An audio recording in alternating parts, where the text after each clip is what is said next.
Hello students, good morning and welcome to PPS academy YouTube classes. ఈ వీడియోలో మనం 15వ ఆర్థిక సంఘానికి సంబంధించి మిగిలి ఉన్న పార్ట్ 3 కాన్సెప్ట్ గురించి డిస్కస్ చేయబోతూ ఉన్నాం. ఈ పార్ట్ 3తో 15వ ఆర్థిక సంఘానికి సంబంధించి కాన్సెప్ట్ కంప్లీట్ అయిపోతూ ఉంది. ఇప్పటివరకు మనం ఆర్థిక సంఘానికి అలాగే 15వ ఆర్థిక సంఘానికి సంబంధించి పార్ట్ 1, పార్ట్ 2 వీడియోస్ని అప్లోడ్ చేయడం జరిగింది. దానికి కంటిన్యూషన్గా మనం ఈ పార్ట్ 3 వీడియోని చూస్తూ ఉన్నాం.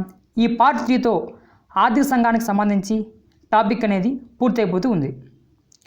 అయితే ఈ వీడియో చూసిన తర్వాత ఆర్థిక సంఘానికి అలాగే 15వ ఆర్థిక సంఘానికి అనే కాన్సెప్ట్కి సంబంధించి మీకు ఎట్లాంటి డౌట్స్ ఉన్నా కూడా మీరు కామెంట్ రూపంలో పోస్ట్ చేయొచ్చు.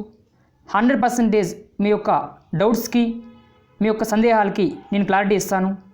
అలాగే ఈ వీడియో యొక్క డిస్క్రిప్షన్లో మా కాంటాక్ట్ యొక్క డీటెయిల్స్ కూడా ఇస్తాను. మీరు నేరుగా కాంటాక్ట్ చేసి వాట్సాప్ మెసేజ్ చేసి కూడా మీ యొక్క సందేహాలని డౌట్స్ని క్లారిఫై చేసుకోవచ్చు. రాబోయే కాంపిటేటివ్ ఎగ్జామ్స్లో 1 or 2 బిట్స్ డెఫినెట్గా ఈ యొక్క 15వ ఆర్థిక సంఘం నుంచి అలాగే ఆర్థిక సంఘం నుంచి వస్తూ ఉంటాయి. ఎంత డిఫికల్ట్గా అడిగినా కూడా ఆ బిట్స్కి ఆ క్వశ్చన్స్కి ఆన్సర్ మీరు చేయగలిగే ఆ యొక్క అవగాహన, విషయ పరిజ్ఞానం మీకు వస్తుంది ఈ వీడియో మీరు చూసిన తర్వాత. ఈ వీడియోలో ప్రధానంగా స్టేట్ ఎకానమీ అంశాలని కూడా 15వ ఆర్థిక సంఘానికి రిలేటెడ్గా కవర్ చేయడం జరిగింది. అంటే తెలంగాణ రిలేటెడ్ ఎకానమీ ఆస్పెక్ట్స్ అలాగే ఆంధ్రప్రదేశ్ రిలేటెడ్ ఎకానమీ ఆస్పెక్ట్స్ని కూడా కవర్ చేయడం జరిగింది ఇండియన్ ఎకానమీలో భాగంగా. సో ఈ వీడియోని తప్పనిసరిగా లాస్ట్ వరకు కూడా చూడండి. సో దాంతో మీకు గ్రూప్స్ సివిల్స్ ప్రిలిమినరీ ఎగ్జామ్లో లెవెల్లో పూర్తి స్థాయిలో ఈ యొక్క ఆర్థిక సంఘం పైన ఒక సంపూర్ణ అవగాహన వస్తుంది. Let us start. Today's our concept is part 3, 15వ ఆర్థిక సంఘం, 15th ఫైనాన్స్ కమిషన్ మధ్యంతర నివేదిక, ఇంటీరియం రిపోర్ట్ 2020-21 సిఫార్సులు. 15వ ఆర్థిక సంఘం 15th ఫైనాన్స్ కమిషన్ మధ్యంతర నివేదికలోని సిఫార్సులు ఏమున్నాయో చూద్దాం. 15వ ఆర్థిక సంఘం మధ్యంతర నివేదికలోని సిఫార్సులు. 15th finance commissions interim report recommendations. ఈ మధ్యంతర నివేదిక కాలపరిమితి 1 ఆర్థిక సంవత్సరం. అంటే ఈ మధ్యంతర నివేదికలోని సిఫార్సులు 2020 ఏప్రిల్ 1 నుంచి 2021 మార్చి 31 వరకు అమలు చేయబడుతూ ఉంటాయి. పన్ను పంపిణీ, ట్యాక్స్ డివాల్యూషన్. ఒక ఆర్థిక సంఘం యొక్క ప్రధాన విధి ఏంటి అంటే కేంద్రానికి పన్నులు మరియు ఇతరాల ద్వారా వచ్చే ఆదాయాన్ని కేంద్ర రాష్ట్రాల మధ్య ఎట్లా పంపిణీ చేయాలి అని రికమెండ్ చేసేదే ఆర్థిక సంఘం. మరి ప్రస్తుత ఆర్థిక సంఘంలో ప్రస్తుత ఆర్థిక సంవత్సరంలో ఈ 15వ ఆర్థిక సంఘం కేంద్రం నుంచి రాష్ట్రాలకి ఎంత శాతం పన్నులో వాటా ఇవ్వాలని రికమెండ్ చేసింది అంటే 15వ ఆర్థిక సంఘం కేంద్రం నుంచి రాష్ట్రాలకు వచ్చే వాటాని 41%గా నిర్ణయించింది. అంటే కేంద్రం నుంచి రాష్ట్రాలకు వచ్చే పన్నుల్లో వాటా 41% ఇవ్వాలని చెప్పేసి 15వ ఆర్థిక సంఘం రికమెండ్ చేస్తుంది. ఈ 41% 28 స్టేట్స్కి కలిపి అని చెప్పేసి అంటాం. మరి కేంద్రం నుంచి రాష్ట్రాలకి వాటాని నిర్ణయించినప్పుడు 15వ ఆర్థిక సంఘం 6 అంశాల ఆధారంగా తీసుకుంది. The 15th finance commission took on the basis of 6 factors when it was the determining the shares from the central to the states. 15వ ఆర్థిక సంఘం రాష్ట్రాలకి కేంద్ర పన్నుల్లో ఎంత వాటా ఇవ్వాలి అని నిర్ణయం తీసుకున్నప్పుడు 6 అంశాల ఆధారంగా వాళ్ళు సిఫార్సు చేయడం జరిగింది. ఆ 6 అంశాలు ఏంటో ఈ స్క్రీన్ పైన కనిపిస్తూ ఉన్న టేబుల్లో మీరు క్లారిటీగా చూడవచ్చు. ఈ టేబుల్కి లెఫ్ట్ సైడ్లో ఫ్యాక్టర్స్ ఉన్నాయి, అలాగే రైట్ సైడ్లో వెయిటేజ్ భారం ఉంది. ఆ అంశాలు కానీ 6 అంశాలు ఏంటి అని చూస్తే జనాభా పాపులేషన్ 2011, భౌగోళిక ప్రాంతం ఏరియా, అడవులు వాతావరణం ఫారెస్ట్ అండ్ ఎకాలజీ, ఆదాయ అంతరం income distance, demographic performance and last one is tax effect. ఇట్లా 6 అంశాల ఆధారంగా స్టడీ చేసి ఆ రాష్ట్రాలకి కేంద్ర పన్నుల్లో వాటాని 15వ ఆర్థిక సంఘం నిర్ణయించడం జరిగింది. మరి ఈ 6 అంశాల్లో 15వ ఆర్థిక సంఘం ఎక్కువ వెయిటేజ్ దేనికి ఇచ్చింది అంటే 4th వన్ ఆదాయ అంతరం 45% ఇచ్చింది అవుట్ ఆఫ్ 100కి. మరి 15వ ఆర్థిక సంఘం తక్కువ భారం వెయిటేజ్ ఇచ్చినటువంటి అంశం ఏది అంటే ట్యాక్స్ ఎఫెక్ట్ 2.5% ఓన్లీ. ఇట్లా 100కి ఇట్లా వెయిటేజ్ అనేది ఆ ఫ్యాక్టర్స్కి ఇవ్వడం జరిగింది. అయితే 15వ ఆర్థిక సంఘం తీసుకున్న ఈ పై విభిన్న కొలమానాల కారణంగా 8 రాష్ట్రాల యొక్క ఆదాయం గణనీయంగా తగ్గిపోగా 20 రాష్ట్రాలకి ఆదాయం పెరిగిందని చెప్పేసి అంటాం. అంటే 14వ ఆర్థిక సంఘం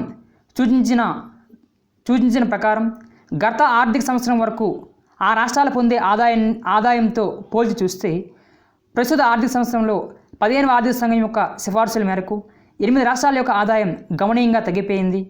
అలాగే 20 రాష్ట్రాల యొక్క ఆదాయం అదనంగా పెరిగిందని చెప్పేసి అంటాం. మరి ఆదాయం తగ్గిపోయి ఆ 8 రాష్ట్రాలు ఏంటి సార్ అంటే వరుసగా కర్ణాటక, కేరళ, తెలంగాణ, ఆంధ్రప్రదేశ్, అస్సాం, ఉత్తరప్రదేశ్, ఒడిస్సా, హర్యానా.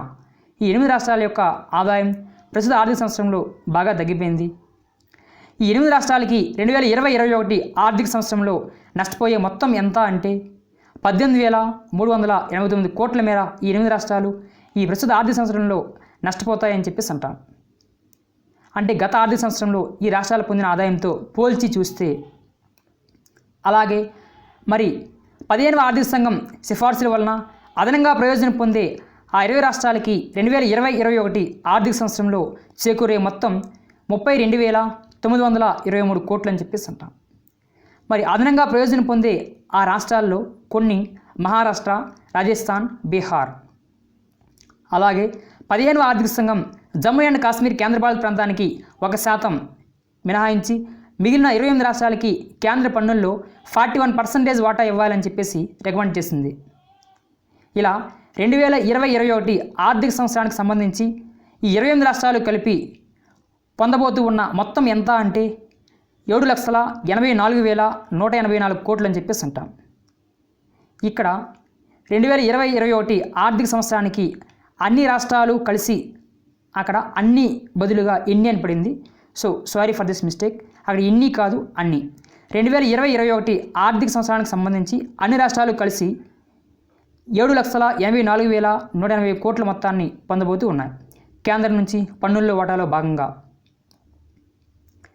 మరి 15వ ఆర్థిక సంఘం సిఫార్సుల ప్రకారం ఆ 15వ ఆర్థిక సంఘం యొక్క సిఫార్సుల్లో ఆంధ్రప్రదేశ్ గురించి ప్రత్యేకత ఏంటి, ఆంధ్రప్రదేశ్కి ఎట్లాంటి అంశాలతో ప్రస్తావన ఉంది అంటే 15వ ఆర్థిక సంఘం సిఫార్సుల కారణంగా కేంద్ర పన్నుల్లో ఆంధ్రప్రదేశ్ యొక్క వాటా 4.305% నుంచి 4.11%కి తగ్గడం జరిగింది.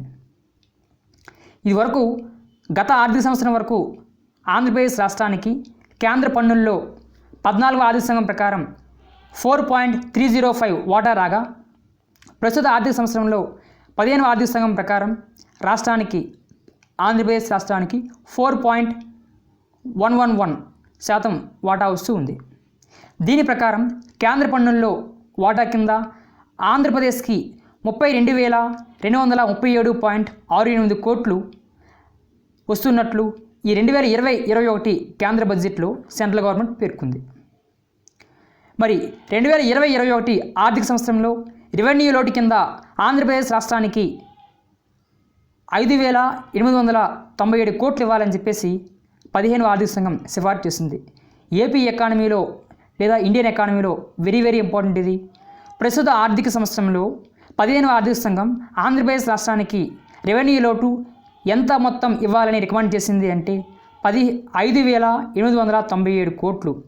మరి ప్రస్తుత ఆర్థిక సంవత్సరంలో 15వ ఆర్థిక సంవత్సరంలో 15వ ఆర్థిక సంఘం సిఫార్సుల ప్రకారం ఆంధ్రప్రదేశ్కి రానున్న మొత్తం కేంద్ర పన్నుల్లో వాటా ఎంత అంటే 32,237.68 కోట్లు అని చెప్పేసి అంటాం. ఇట్లా ఎగ్జామ్ పాయింట్ ఆఫ్ వ్యూలో చాలా క్లారిటీగా ఉండాలి. Next one. మరి 15వ ఆర్థిక సంఘం తెలంగాణకి ఉన్నటువంటి ప్రత్యేకత ఏంటో చూద్దాం. 15వ ఆర్థిక సంఘం యొక్క సిఫార్సుల ప్రకారం తెలంగాణకి సంబంధించిన అంశాలు ఏమున్నాయో చూద్దాం. 15వ ఆర్థిక సంఘం సిఫార్సుల కారణంగా కేంద్ర పన్నుల్లో పంపిణీలో తెలంగాణ వాటా 2.437% నుంచి 133%కి తగ్గించడం జరిగింది. దీని ప్రకారం కేంద్ర పన్నుల్లో వాటా కింద తెలంగాణకి 16,726.58 కోట్లు రానున్నట్లు 2020-21 కేంద్ర బడ్జెట్లో సెంట్రల్ గవర్నమెంట్ పేర్కొంది. అంటే ఈ తెలంగాణ రాష్ట్రానికి గత ఆర్థిక సంవత్సరం వరకు 14వ ఆర్థిక సంఘం ప్రకారం 2.437% పన్నుల్లో వాటా రాగా ప్రస్తుతం 15వ ఆర్థిక సంఘం ప్రకారం ఆ వాటా 2.133కి తగ్గిపోయిందని చెప్పేసి అంటాం. అలాగే తెలంగాణకి 15వ ఆర్థిక సంఘం 2020-21 ఆర్థిక సంవత్సరానికి గాను ప్రత్యేక గ్రాంట్స్ కింద 723 కోట్లు ఇవ్వాలని చెప్పేసి రికమెండ్ చేయడం జరిగింది. అయితే ఇక టేబుల్లో నీట్గా ఇచ్చాం, మీరు ఒకసారి క్లారిటీగా చూసుకోవచ్చు. 15వ ఆర్థిక సంఘం ప్రకారం కేంద్రం నుంచి రాష్ట్రాలకు వచ్చే పన్నుల వాటాలో ఆంధ్రప్రదేశ్ మరియు తెలంగాణ వాటా ఇక్కడ ఒక టేబుల్ ఇవ్వడం జరిగింది. Table state 14th finance commission, 15th finance commission అని చెప్పేసి ఆంధ్రప్రదేశ్ రాష్ట్రానికి గత ఆర్థిక సంవత్సరం వరకు 14వ ఆర్థిక సంఘం ప్రకారం 4.305% కేంద్ర పన్నుల్లో వాటా రాగా ప్రస్తుతం 15వ ఆర్థిక సంఘం ప్రకారం అది ఎంతకు తగ్గింది అంటే 4.11%కి తగ్గిపోయింది. అలాగే తెలంగాణ రాష్ట్రానికి గత ఆర్థిక సంవత్సరం వరకు 14వ ఆర్థిక సంఘం ప్రకారం 2.437% వాటా కేంద్ర పన్నుల్లో తెలంగాణ రాష్ట్రానికి రాగా ప్రస్తుతం 15వ ఆర్థిక సంఘం ప్రకారం 2.133%కి తగ్గిపోయింది. అంటే 15వ ఆర్థిక సంఘం యొక్క వాటాతో పోలిస్తే 14వ ఆర్థిక సంఘం పంపిణీ చేసిన వాటాతో పోలిస్తే 15వ ఆర్థిక సంఘం తక్కువగా రికమెండ్ చేసింది అని చెప్పేసి మనకు తెలుస్తూ ఉంది. మరి దీని ప్రకారం కేంద్రం నుంచి ఆంధ్రప్రదేశ్ మరియు తెలంగాణకి వచ్చే పన్నుల వాటాలో తగ్గిన మొత్తం చూస్తే ఆంధ్రప్రదేశ్కి పర్సంటేజ్లో తగ్గిన మొత్తం 0.194% తగ్గింది. అంటే comparing with the 14th finance commission share ఇది కోట్లలో ఎంతకు సమానం అంటే -1521.30 కోట్లు ఆంధ్రప్రదేశ్కి ఈ 15వ ఆర్థిక సంఘం ప్రకారం తక్కువ ఆదాయం వస్తూ ఉంది. గత 14వ ఆర్థిక సంఘంతో పోల్చి చూస్తే మరి 15వ ఆర్థిక సంఘం రికమెండేషన్స్ ప్రకారం తెలంగాణ పర్సంటేజ్లో ఎంత లాస్ అయ్యింది 14వ ఆర్థిక సంఘంతో పోల్చి చూసినప్పుడు అంటే 0.304% మేర లాస్ అయింది. ఇది కోట్లలో ఎంతకు సమానం అంటే -2383.90 కోట్లకి సమానం అని చెప్పేసి అంటాం. ఇట్లా స్టేట్ ఎకానమీలో వెరీ వెరీ ఇంపార్టెంట్ ఇది. అంటే 14వ ఆర్థిక సంఘం రికమెండ్ చేసిన వాటా కంటే 15వ ఆర్థిక సంఘం రికమెండ్ చేసిన వాటా చాలా తక్కువ. దాని కారణంగా 14వ ఆర్థిక సంఘం సూచించిన ప్రకారం గత ఆర్థిక సంవత్సరం వరకు తెలుగు రాష్ట్రాలు పొందే ఆదాయంతో పోల్చి చూస్తే ప్రస్తుత ఆర్థిక సంవత్సరంలో 15వ ఆర్థిక సంఘం సిఫార్సుల ప్రకారం పొందుతున్న ఆదాయం తక్కువ అని చెప్పేసి అంటాం. దాని ద్వారా మనం కొంత ఆదాయాన్ని లాస్ కావడం కూడా జరిగింది. మరి గత ఆర్థిక సంవత్సరంతో పోల్చి చూస్తే ప్రస్తుత ఆర్థిక సంవత్సరంలో అతి తక్కువ ఆదాయం పొందుతున్న 3 రాష్ట్రాలకి 15వ ఆర్థిక సంఘం ప్రత్యేక గ్రాంట్స్ మంజూరు చేయాలని చెప్పేసి రికమెండ్ చేసింది. మరి ప్రస్తుత ఆర్థిక సంవత్సరంలో ఏ 3 రాష్ట్రాలకు ప్రత్యేకంగా గ్రాంట్స్ మంజూరు చేయాలని 15వ ఆర్థిక సంఘం రికమెండ్ చేసింది అంటే ఆ 3 రాష్ట్రాలు కర్ణాటక, తెలంగాణ, మిజోరాం అని చెప్పేసి అంటాం. ఈ విధంగా కర్ణాటకకు సుమారుగా 5,495 కోట్లు, తెలంగాణకి 723 కోట్లు, మిజోరాంకి 546 కోట్లు, మొత్తంగా ఈ 3 రాష్ట్రాలకి 6,764 కోట్లు ఇవ్వాలని చెప్పేసి గ్రాంట్స్ కింద 15వ ఆర్థిక సంఘం రికమెండ్ చేయడం జరిగింది. సో ఇట్లా దీంతో ఆర్థిక సంఘానికి అలాగే 15వ ఆర్థిక సంఘానికి సంబంధించి పూర్తిగా ప్రతి అంశానికి కూడా మనం డీటెయిల్గా డిస్కస్ చేయడం జరిగింది. సో ఇంకా కొన్ని మిస్లీనియస్ అంశాలు ఉన్నాయి. అవి రిపోర్ట్లో మనకి పూర్తిగా 2020 ఫిబ్రవరి 1వ తేదీన బడ్జెట్లో అంటే ఫిబ్రవరి 2వ తేదీన ఈనాడు పేపర్లో 15వ ఆర్థిక సంఘానికి సంబంధించి పూర్తిగా డీటెయిల్గా వచ్చింది. అలాగే ఫిబ్రవరి 3వ తేదీన కూడా దీని గురించి డీటెయిల్గా వివరణ ఇవ్వడం జరిగింది. ఇంకెవరైనా కావాలనుకుంటే మీరు ఈనాడు పేపర్స్ని సంప్రదించినట్లయితే ఇంకా అదనంగా సమాచారం కూడా తెలుసుకోవచ్చు. కానీ ఎగ్జామ్ పాయింట్ ఆఫ్ వ్యూలో ఇది మోర్ దెన్ ఎనఫ్. ఇంతకంటే మీరు తెలుసుకోవాల్సిన అవసరం కూడా లేదు. ఎట్లాంటి డౌట్స్ ఉన్నా కూడా కామెంట్ రూపంలో పోస్ట్ చేయండి. 100% మీ యొక్క డౌట్స్కి సందేహాలకి నేను ఆన్సర్ చేస్తూ ఉంటాను.